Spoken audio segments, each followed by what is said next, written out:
So, yeah, Katy Perry sucks, and if you ever wonder why I think that, then I'll direct you to this video. Sucks, doesn't it? I know you haven't seen it yet, but, trust me, it does.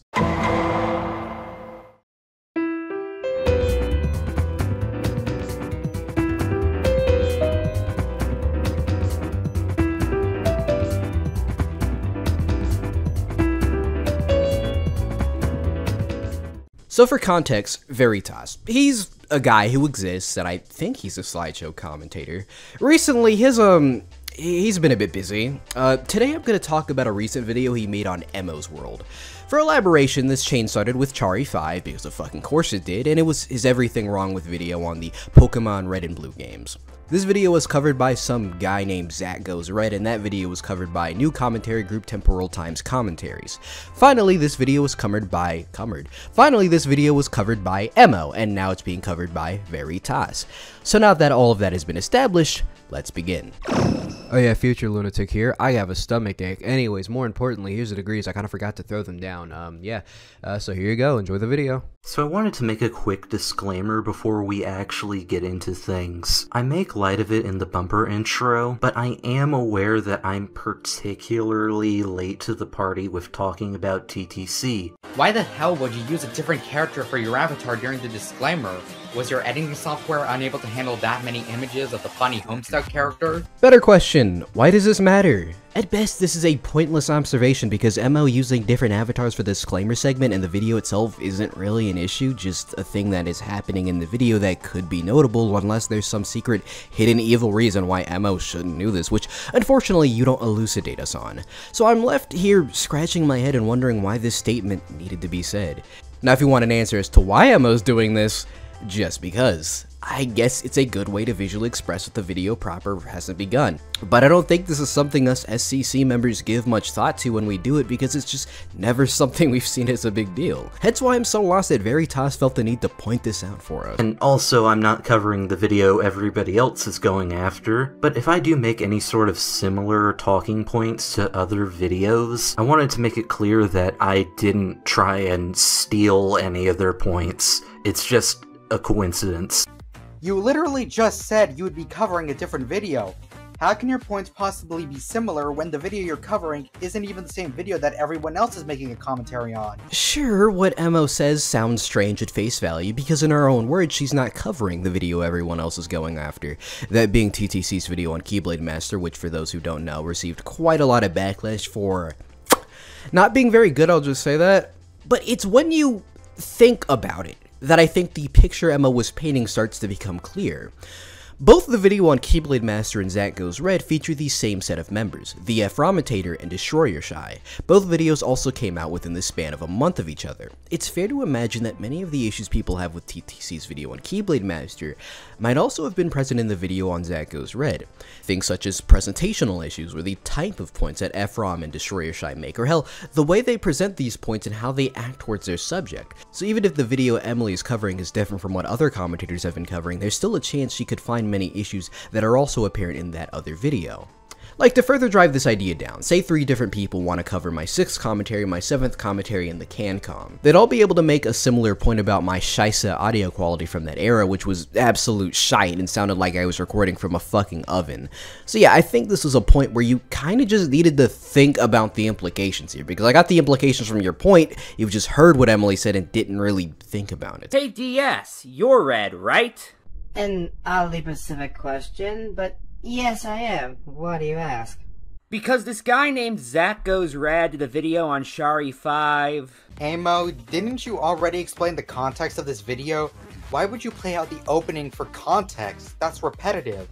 So, remember my point about stopping and thinking? Well, here's the sequel, stopping and letting the rest of the point play. Ethereon, take notes, this is going to be on the quiz later. But seriously, if you let Emily's point play out in full, it becomes oh so obvious why she's playing this out.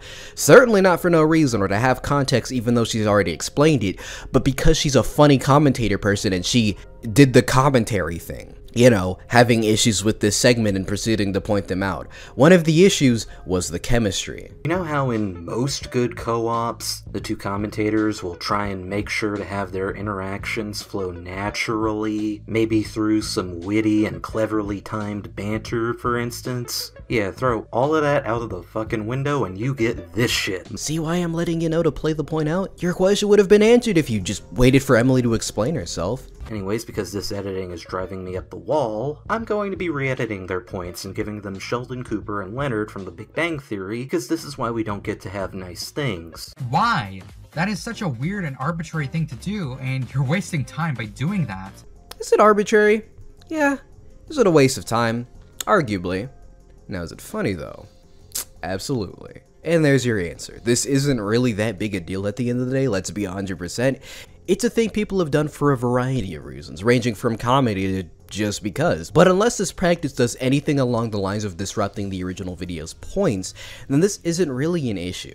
At least you don't give me a reason to believe I should see it that way, because at best this point amounts to, "That's quirky, Lamau," which isn't going to make me or really anyone reconsider this practice, because that ultimately feels less like a point and more like an observation, if anything. What? You're not even going to do it for all of the interjections?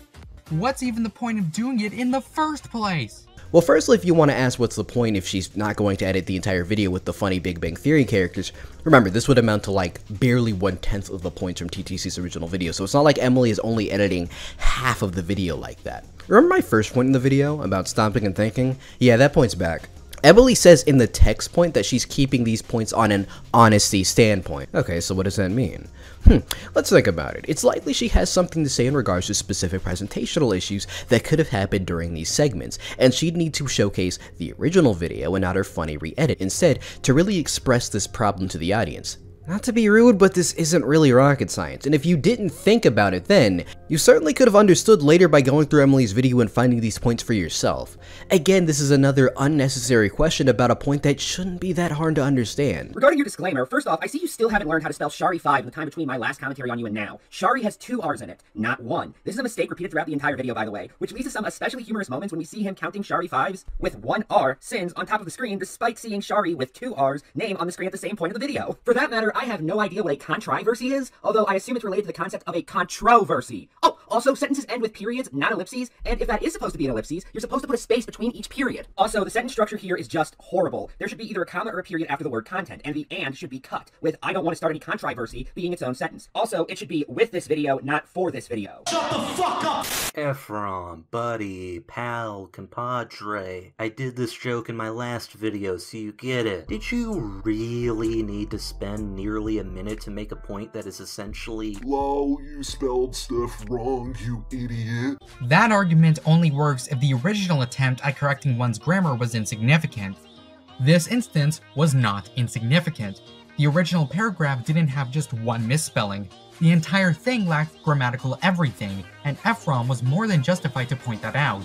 Okay, lacking grammatical everything is a bit of a stretch. Any English speaker can still come away from Zach's disclaimer understanding it, it's just that there are some underlying things here or there that could be pointed at, such as his slightly off misspelling of Chari and a bunch of other smaller shit like how he chooses to end his sentence with an ellipses and not a period, even though that could be a stylistic choice, one of which that doesn't really affect the disclaimer that much because it's not like this is a fucking book or whatever, and how it doesn't have commas, and how he should take out the and look, it's not that bad.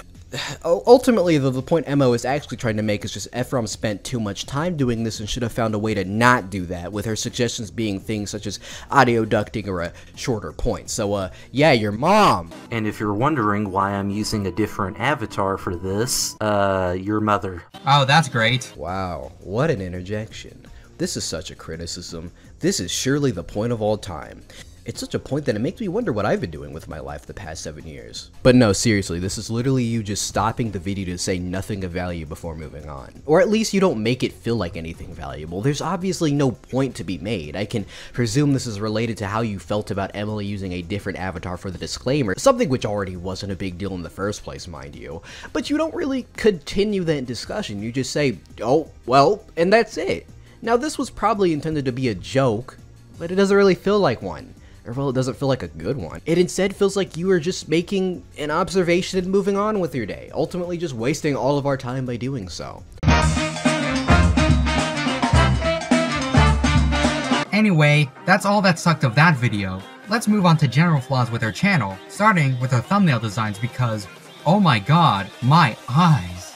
Did you really need to put all those quotes there? Because all it does is make my eyes water with disgust. And it's not like this other thumbnail is any better. Simplicity is the key to good thumbnail design. Take inspiration from Juan next time. No.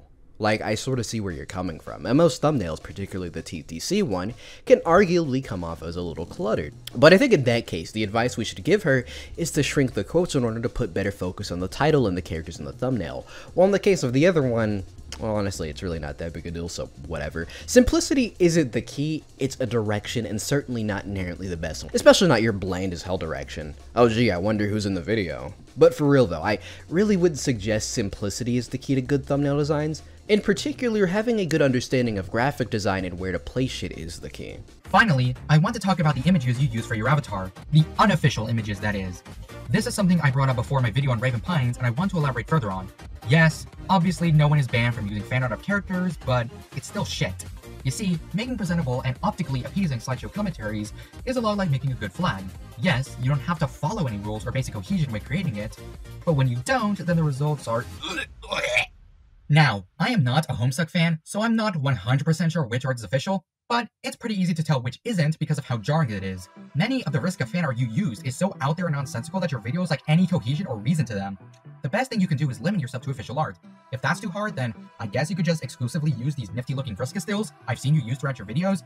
Even that option is a billion times better than going, hey looky here, this image got the funny Homestuck character, so we gotta put it in you guys, golly gee! Okay children, this is what we call the Ethereon Veritas paradox, where somebody expresses a problem they have with something, forcing you to figure out why this is nearly as big of an issue as they think it is. In this case, I have a hard time wrapping my head around what actually is the issue with the fan art. Like, the idea I get is that you feel they're ridiculous looking? How? I think maybe that's my issue. You just throw out a bunch of words and maybe you should have elaborated more on those words. For example, you say, they're so out there and unsensible that your videos lack any reason or cohesion, which, what do you mean by that?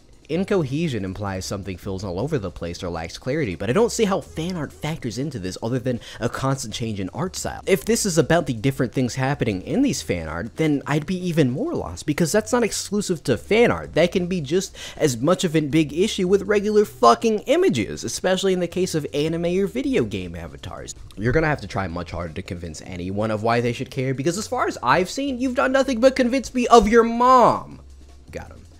Also on the subject of avatars, look, I ain't a Katy Perry fan, but I'm pretty sure more than 6 images of her exist online. It's not like she's a fucking celebrity or anything. Look, having you cycle through these same handful of images over and over for even a smaller emotional range just showcases an odd lack of fucks. Like, if you're going to go as far to have multiple avatar images, why not go the full mile? I didn't grab 91 your images for nothing. Grab at least 50 to cover your bases. So anyways, I'm just gonna go straight into my final thoughts because I don't think there's anything else I want to cover, so